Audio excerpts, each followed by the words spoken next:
Welcome to Windchime Storytime. I'm David. And I'm Reese. Today we are reading Alice in Wonderland, Chapter 3, A Caucus Race and a Long Tail. Let's join Alice, the mouse, and some new bird friends as they figure out how to get dry from the big flood.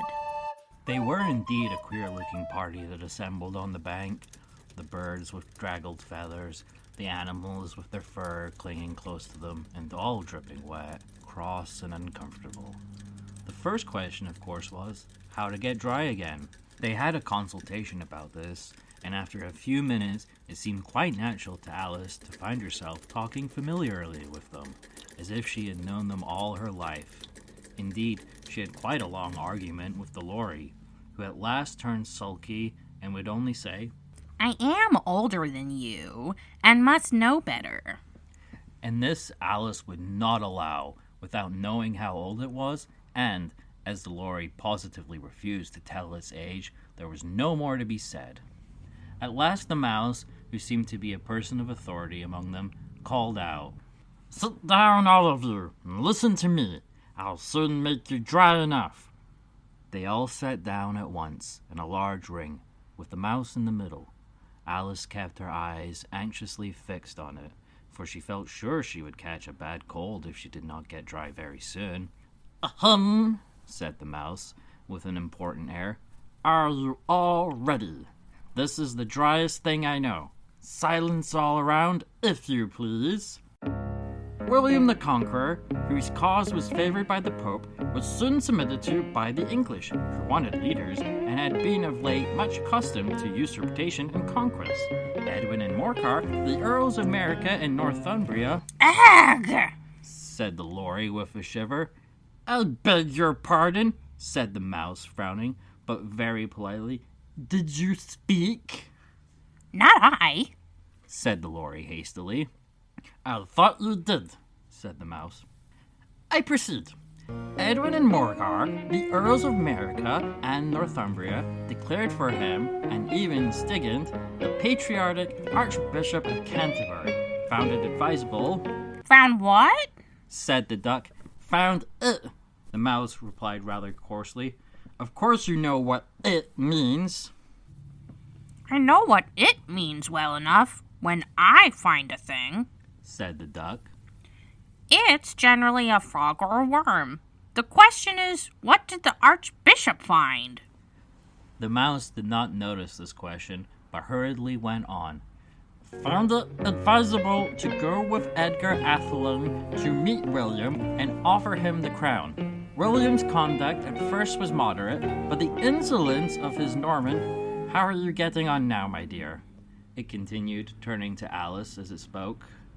"As wet as ever," said Alice in a melancholy tone. "It doesn't seem to dry me at all."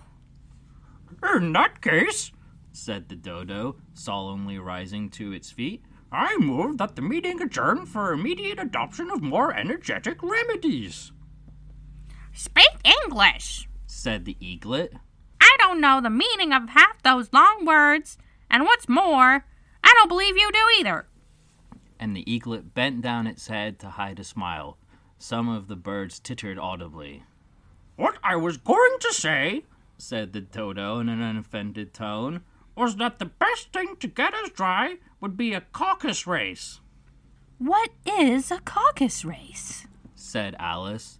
Not that she wanted much to know, but the dodo had paused as if it thought that somebody ought to speak, and no one else seemed inclined to say anything.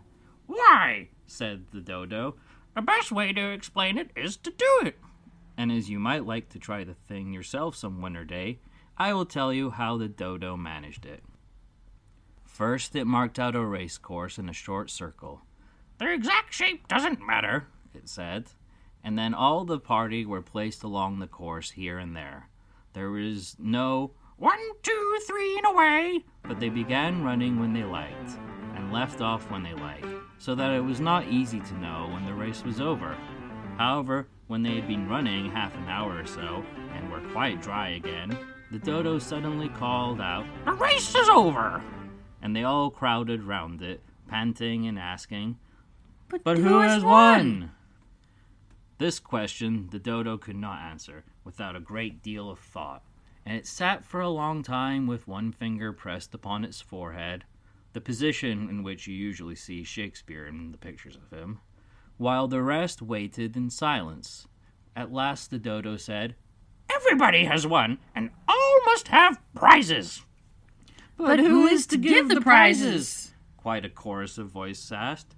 Why, she, of course, said the dodo, pointing to Alice with one finger, and the whole party at once crowded around her, calling out in a confused way, Prizes! Prizes!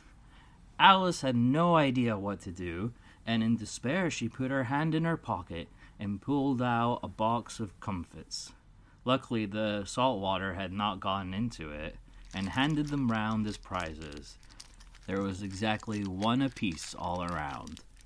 But she must have a prize herself, you know, said the mouse. Of course, The dodo replied very gravely. What else have you got in your pocket? He went on, turning to Alice. Only a thimble, said Alice sadly. Hand it over here, said the dodo. Then they all crowded round her once more, while the dodo solemnly presented the thimble, saying, We beg your acceptance of this elegant thimble. And when it had finished the short speech, they all cheered.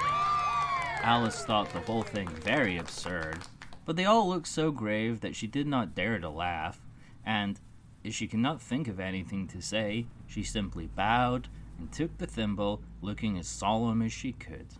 The next thing was to eat the comfits.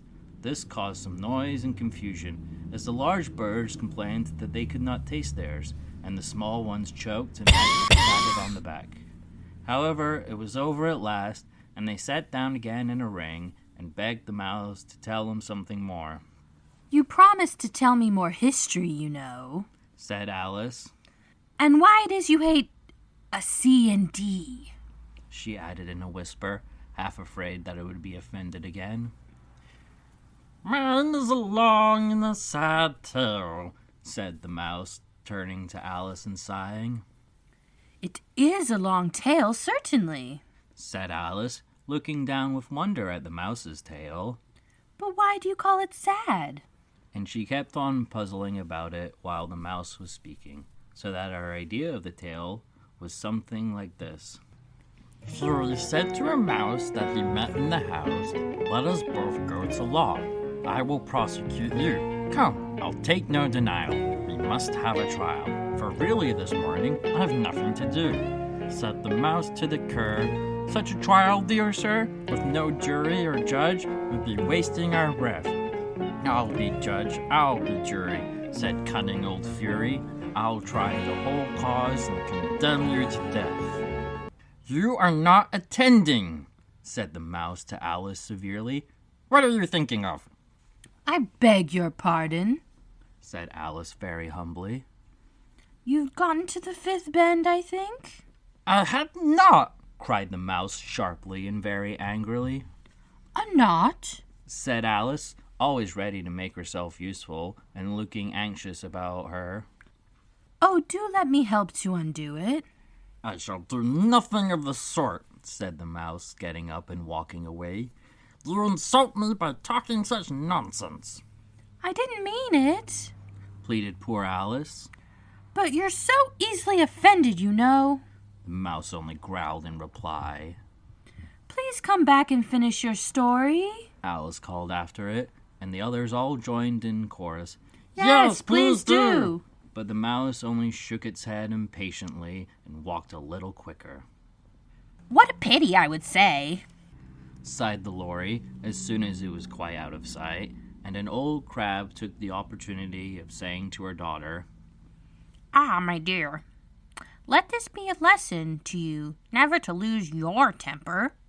Hold your tongue, Ma, said the young crab a little snappishly. You're enough to try the patience of an oyster. I wish I had our Dinah here. I know I do, said Alice aloud, addressing nobody in particular. She'd soon fetch it back. And who is Dinah, if I might venture to ask the question? said the lory. Alice replied eagerly, for she was always ready to talk about her pet. Dinah's our cat, and she's such a capital one for catching mice you can't think. And oh, I wish you could see her after the birds. Why, she'd eat a little bird as soon as she looked at it." This speech caused a remarkable sensation among the party. Some of the birds hurried off at once. One old magpie began wrapping itself up very carefully, remarking, "I must be really getting home. The night air doesn't suit my throat." And a canary called out in a trembling voice to its children, Come away, my dears. It's high time you were in bed." On various pretexts, they all moved off, and Alice was soon left alone. "I wish I hadn't mentioned Dinah," she said to herself in a melancholy tone. "Nobody seems to like her down here, and I'm sure she's the best cat in the world. Oh, my dear Dinah, I wonder if I should ever see you any more." And here poor Alice began to cry again, for she felt very lonely and low-spirited. In a little while, however, she again heard a little pattering of footsteps in the distance, and she looked up eagerly, half hoping that the mouse had changed his mind and was coming back to finish the story. Thanks for listening to Windchime Storytime. Have a pleasant day. And the next adventure's on the way. Bye.